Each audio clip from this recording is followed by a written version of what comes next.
Hello friends, welcome to the channel electrical and automation. दोस्तों, आज आपके लिए मैं बहुत ही बेहतरीन वीडियो लेके आ गया हूँ। आज का जो टॉपिक है वीडियो का दोस्तों वो है आपका HMI। दोस्तों, जैसा कि इसका नाम है, इसका फुल फॉर्म होता है ह्यूमन मशीन इंटरफेस। तो एक ऐसा इंटरफेस जिसमें हम क्या कर सकते हैं, हम किसी प्रोसेस को ह्यूमन जो है मशीन की हेल्प से अपने अकॉर्डिंग से चला सकता है, that is called the interface. और अगर इंसान और मशीन मिल के चला रहे हैं तो वो जो ऑपरेटिंग स्टेशन हो जाएगा उसे बोलेंगे हम HMI। तो दोस्तों, सबसे पहले मैं आपको बता देता हूँ कि HMI जो होता है वो DCS और PLC से बहुत ही अलग चीज़ होती है। जैसा कि हम प्रोग्रामिंग करते हैं DCS PLC में, हमको HMI में प्रोग्रामिंग नहीं करनी पड़ती है। हमको क्या करना पड़ता है, HMI में जो ऑलरेडी PLC में प्रोग्राम चल रहा होता है वो प्रोग्राम ऑलरेडी खाली उसमें डालना होता है डिफरेंट टैग्स के साथ। इसका मतलब आप ये मत समझ लीजिएगा कि हमें प्रोग्रामिंग नहीं करनी पड़ती। प्रोग्रामिंग मैंने पहले बताया, क्योंकि एक एक चीज़ आप क्लियर करते जाइए तो आपको HMI बहुत अच्छे से क्लियर होती जाएगी। HMI में कोई प्रोग्रामिंग नहीं करनी पड़ती है। HMI में सारा चीज़ जो होता है वो आपको डिस्क्राइब करना होता है जो आपका PLC में चल रहा होता है। ठीक है दोस्तों। हाँ, किसी HMI में आपको प्रोग्रामिंग करनी पड़ती है, वो वहाँ पे करनी पड़ती है जहाँ पे आपका PLC का खुद का एक ऑपरेटिंग स्टेशन नहीं होता है। ठीक है दोस्तों, बहुत ही कॉम्प्लेक्स सिचुएशन है। अदरवाइज आपको सिर्फ HMI में एक वो प्रोग्राम को अपलोड करना है कि वो कैसे चल रहा है। ठीक है दोस्तों, क्योंकि क्या करता है HMI में आप कोई कमांड देते हैं, वो भी आपका कमांड जो है वो कंट्रोलर पे ही जाएगा, चाहे वो DCS का कंट्रोलर हो या PLC का कंट्रोलर हो। तो चलिए दोस्तों, अगर आप हमारे चैनल में पहली बार आए हैं तो इस चैनल को सब्सक्राइब करना ना भूलिएगा और बेल नोटिफिकेशन जरूर दबा दिएगा, ताकि मैं जो वीडियोस डालता हूं वो आपके पास नोटिफिकेशन में और आप उसे देख सकें। इसके अलावा अगर आपको ये वीडियो अच्छा लगे तो प्लीज़ इसे लाइक करना ना भूलिएगा।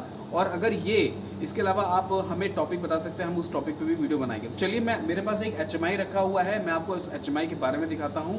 फिलहाल हम एक ऑपरेटिंग स्टेशन में बैठे हुए हैं। पीछे मेरा एक ऑपरेटिंग स्टेशन है, उसका PC आपको सामने दिख रहा होगा। ये हमारा PC है, वो ऑपरेटिंग स्टेशन का PC है। और आपको दिखा दूं कि HMI जो होती है दोस्तों वो कैसी होती है। वो HMI इस तरीके से होती है। ये दोस्तों HMI क्या होती है, ये पोर्टेबल होती है। पोर्टेबल क्यों होती है, क्योंकि दोस्तों आप इसे आप कहीं भी किसी भी लोकेशन में फिट कर सकते हैं। HMI का काम क्या होता है दोस्तों, मैंने आपको पहले बताया, जैसा आपका ऑपरेटिंग स्टेशन काम करेगा वैसे आपका HMI भी काम करेगा। लेकिन फ़र्क इतना होता है HMI में, ये बहुत ही कॉम्पैक्ट होता है। ठीक है, कॉम्पैक्ट होने के साथ साथ आप किसी भी रिमोट लोकेशन पे, जैसे आप ऐसी लोकेशन है जहाँ पे आपको PC ले जाना पॉसिबल नहीं है, वहाँ पे आप HMI को ले जा सकते हैं। HMI का भी सेम काम होता है। आप इसमें ग्राफिक्स देख रहे होंगे, इसमें सारे ग्राफिक्स आते हैं। आप जैसे क्या करते हैं कि DCS या PLC में हर एक पेज को नेविगेट करते हैं। नेविगेट का मतलब चेंज करते हैं, वैसे इसमें भी ऑप्शन होते हैं। आप चेंज करोगे तो एक दूसरा पेज खुल के आ जाएगा, मैं क्लिक करूँगा तो ये दूसरा पेज खुल के आ जाएगा। और दूसरा इसमें स्पेशल बात ये भी है कि मैं आपको एक एग्जांपल बताता हूँ। एग्जांपल के तौर पे, जैसे आप कभी ATM मशीन पे पैसे निकालने गए हैं, तो जब आप ATM मशीन में पैसे निकालने जाते हैं तो वो दोस्तों जो चीज़ है वो दोस्तों HMI ही होता है, वो होता है HMI। आप HMI पे आपने दो तरीके के ATM देखे होंगे। वहाँ पे आपको कहीं टच स्क्रीन ATM भी दिखेगा, कुछ ATM ऐसे होंगे जहाँ पे आपको बटन से क्लिक करना पड़ेगा। तो आप ऑब्जर्व कर सकते हैं यहाँ पे जो साइड्स में बटन है वो दोस्तों कैसे हैं, बिल्कुल ATM तरीके। मैं थोड़ा पास में लेके आता हूँ उसका पावर सप्लाई निकाल के, तो आपको थोड़ा क्लियरिटी हो जाएगी।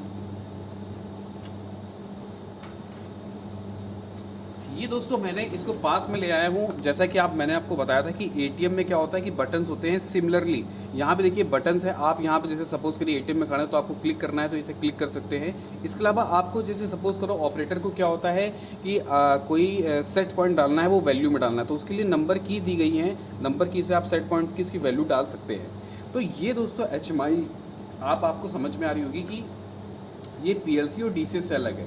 PLC देखिए एक सिस्टम है, DCS भी एक सिस्टम है।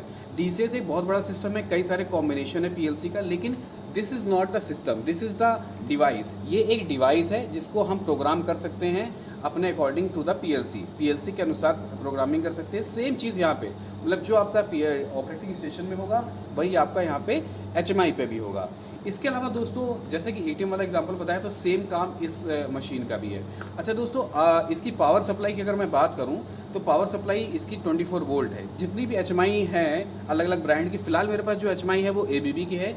इसके अलावा जो भी HMI आती है वो ज़्यादातर 24 वोल्ट DC पे ही काम करती हैं। और हो सकता है लेटेस्ट जो HMI आ रही है, जैसे मेरे यहाँ एक डिवाइस है कंप्रेशर पे जो HMI लगी है वो AC पे चलती है, वो छोटी कॉम्पैक्ट है। लेकिन जो HMI अभी पिछली 2020 से पहले आ रही थी वो सारी 24 वोल्ट DC पे ही काम करती हैं।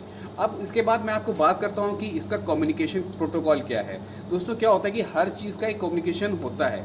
देखिए आपने यहाँ पे कमांड डाल दिया, लेकिन कमांड कंट्रोलर तक कैसे पहुँचेगा, उसके लिए कम्युनिकेशन मीडियम तो होना चाहिए। तो कम्युनिकेशन मीडियम का मतलब क्या हुआ, कम्युनिकेशन प्रोटोकॉल होना चाहिए। जैसे आपने कई सारे कम्युनिकेशन प्रोटोकॉल समझ रखे होंगे, ईथरनेट समझ रखा होगा, प्रोफिबस समझ रखा होगा, मॉडबस समझ रखा होगा, कई सारे एटसेट्रा वगैरह, सीरियल कम्युनिकेशन। तो इस पे जो आपका कम्युनिकेशन है टू द कंट्रोलर यानी कंट्रोलर तक, वो आपका सीरियल, एक तो है सीरियल कम्युनिकेशन है और दूसरा ईथरनेट टीसीपी आईपी।